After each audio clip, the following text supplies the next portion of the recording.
దాని గురించి అప్పుడు జగన్మోహన్ రెడ్డి గారు అది అవసరమా అన్నాడు.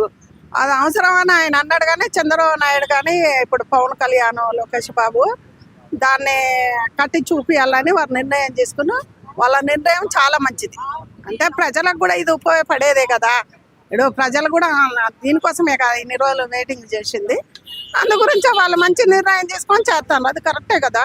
ఆయన ఏమంటాడంటే 3 రాజధానులు అనుకున్న ప్రజలను అభివృద్ధి పరంగా పోతే ఇది ఒక్కదాని దగ్గరనే ఆపేశారు.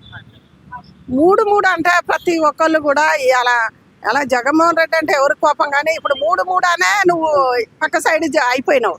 3 అని నువ్వు ఒక్కను అనుకుంటే ప్రజలు కూడా అనుకోవాలి కదా. ఇప్పుడు ఓటు వేసిన ప్రతి వ్యక్తికి కూడా హక్కు ఉంటుంది, మాట్లాడే హక్కు ఉంటుంది.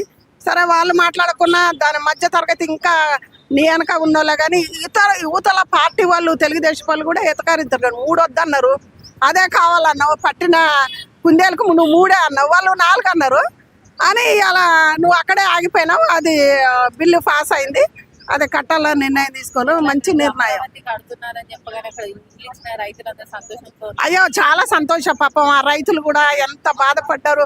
వర్షం, ఎండ, వాన లేకుండా ఎంత కష్టపడ్డారు. వాళ్ళ బాధలు చూసే ప్రతి వ్యక్తి కూడా ఏడిసిండ్రు. అంటే చాలా వాళ్ళ కష్టాలన్నీ మనం కళ్ళారా చూసినాం కదా. మంచి మంచి మంచి నిర్ణయం తీసుకుండు అని మన తెలంగాణలో కూడా చాలా మంది వాళ్ళని మంచి మంచి పని చేసిండు చంద్రబాబు నాయుడు. కానీ అభినందన ఎవరైనా వాళ్ళు సంతోషపడతారు కదా. ఆయన చేసింది మంచి పనులే. వాళ్ళు అప్పుడు చాలా కష్టానికి ఫలితం దొరికింది అంతే.